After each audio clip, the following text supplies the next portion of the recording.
I said to some of you yesterday that if you're trying to understand the meaning of something, sometimes when you turn it the other way, you will now understand the meaning.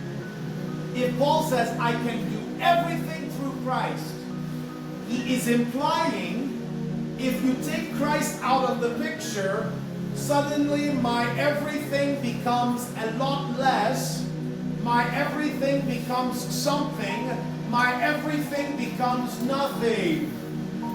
Without Christ, I can do nothing.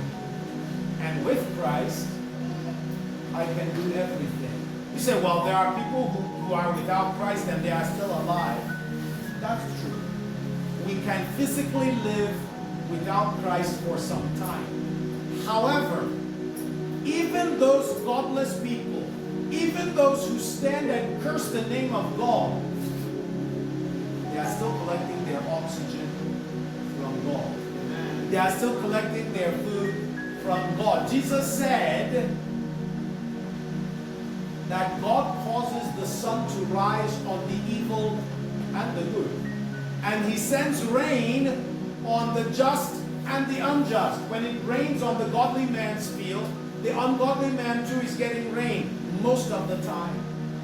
So even those who don't know God, they are living from his blessings. If God was to say, okay, let me leave this world alone for 5 minutes, I withdraw my influence, you know what would happen?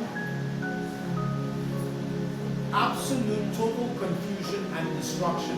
The Bible tells us God holds this world together by the word of his power. So imagine that God says, okay, I withdraw my influence. No more grace. No more oxygen. No more sunshine.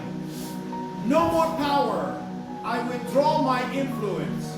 The world would instantly deconstruct itself. It would go back to without form and void, the way it was before the creation of the world. So, with Christ, I can do everything. I want to encourage us to meditate and think this morning of our lives without Jesus. Every now and then one of you stands up and says, oh, Papa, I just want to thank you for your influence in my life. Sometimes I think of my life without you. And it was during one of those testimonies, I believe it was Father's Day, and at least 4 of you stood up to say, oh, Papa, thank you. We thank God for your life. I try to imagine my education. I try to imagine my living. I try to imagine my health without you. And I don't know where I would be. Some of you have said those kind of things to me. And while you were speaking, God started putting this message on my mind. Because whatever role I have played in your life, one, my role is less than God's role. Far less. I'm not the one giving you oxygen. I'm not the one creating water. I may be the one carrying the water or paying for the water, but I'm not the one creating the water. And I am not capable of creating the water. I am capable of buying food. I am not capable of creating food. So when you look at it and you say, wow, Papa, you are doing so much for me. I imagine my life without you. Everything that I am doing for you comes from God behind me. And so I want us to just think about our lives without Christ.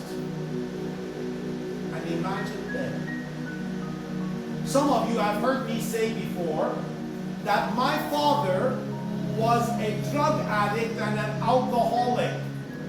Please, do you know the kind of life that children live if their father is a drug addict and an alcoholic? Do you think those children have a good life?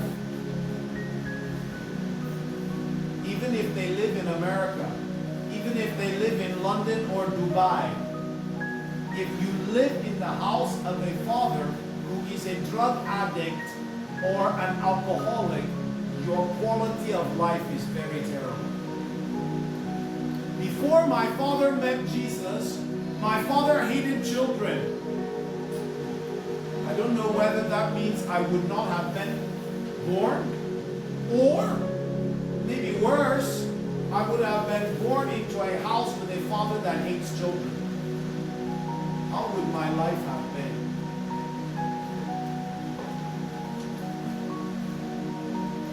Imagine your life without Christ.